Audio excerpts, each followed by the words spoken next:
Kemudian yang selanjutnya masih dengan keseimbangan dan dinamika benda tegak, kita akan membahas mengenai hukum kekekalan momentum sudut. Nah, jadi berasa dari judulnya kita lihat dulu momentum. Apa sih itu momentum itu? Jadi momentum itu merupakan kesukaran suatu benda, kesukaran untuk kita memberhentikan benda yang bergerak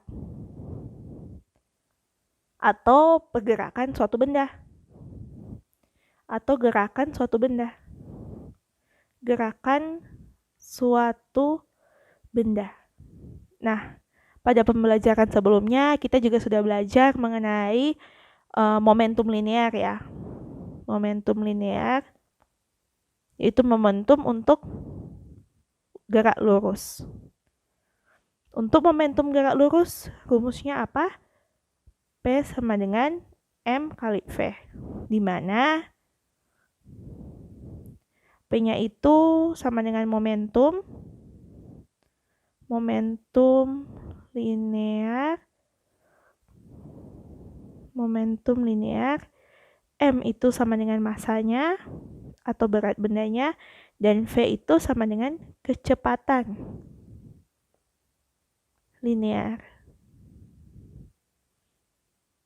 Nah, maka pada momentum sudut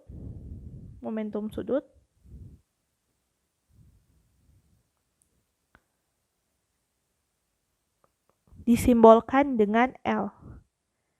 L itu sama dengan, kalau M pada momentum linear, pada momentum sudut, massa itu adalah momen inersia atau I. Dan kalau kecepatan pada momentum linear itu V, pada momentum sudut kecepatan adalah omega.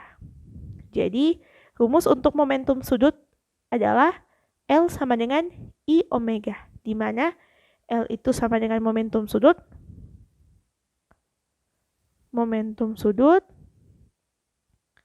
I sama dengan momen inersia, omega sama dengan kecepatan sudut. Nah, seperti yang kita ketahui, untuk rumus momentum sudut dinyatakan dengan L sama dengan I omega. Nah, misalnya kita akan menentukan momentum suatu benda. Misalnya momentum partikel atau benda titik. Nah, jadi L itu kan sama dengan I omega. Sedangkan I itu sama dengan pada benda titik mR kuadrat. Kemudian V itu sama dengan omega R atau omega sama dengan V per R kan. Nah, berarti dari ketiga rumus ini dapat kita satukan. L itu sama dengan I itu mR kuadrat dikali omega itu adalah V per R. Berarti L itu sama dengan, kita coret satu R-nya, mRV. Nah, jadi ini merupakan rumus dari momentum sudut benda partikel. L sama dengan mR kuadrat. Jadi nanti caranya mencari momentum sudut suatu benda, nanti kita substitusi saja sesuai dengan momen inersianya ya. Nah, kemudian kita masuk ke topik utama kita, hukum kekekalan momentum. Jadi, apa sih bunyi dari hukum kekekalan momentum itu?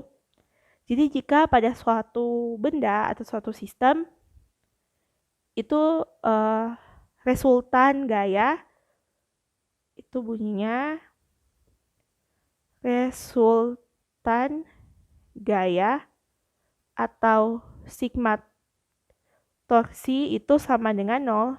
Jadi resultan gaya luar, jika tidak ada gaya dari luar, sama dengan 0. Tidak ada. Jika resultan gaya tidak ada atau sama dengan 0, maka momentum sudut adalah kekal atau besarnya sama.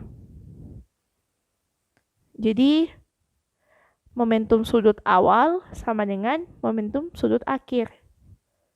Seperti itu ya, kekal. Jadi akhir, di tengah-tengah, ataupun awal itu sama jika resultan gaya luarnya itu sama dengan 0. Nah, kalau momentum sudutnya sama, momentum sudut awal sama dengan momentum sudut kedua atau akhir misalnya, berarti bisa kita turunkan momentum sudut awal, inersia awal, kecepatan sudut awal sama dengan inersia akhir, kecepatan sudut akhir. Nah, seperti itu ya. Jadi pembahasan kita mengenai keseimbangan dan dinamika benda tegak, khususnya mengenai hukum kekekalan momentum sudut, sudah selesai sampai sini. Pada video-video lainnya sudah dibahas juga mengenai materi-materi lainnya yang berkaitan dengan keseimbangan dan dinamika benda tegak. Untuk linknya sudah kakak taruh di deskripsi box. Kalian juga jangan lupa lihat latihan soalnya ya, karena di latihan-latihan soalnya itu akan dibahas berbagai bentuk latihan soal mengenai keseimbangan dan dinamika benda tegak. Terima kasih sudah menonton video ini. Jangan lupa untuk like, comment, share, dan subscribe untuk mendukung channel ini ya. Terima kasih.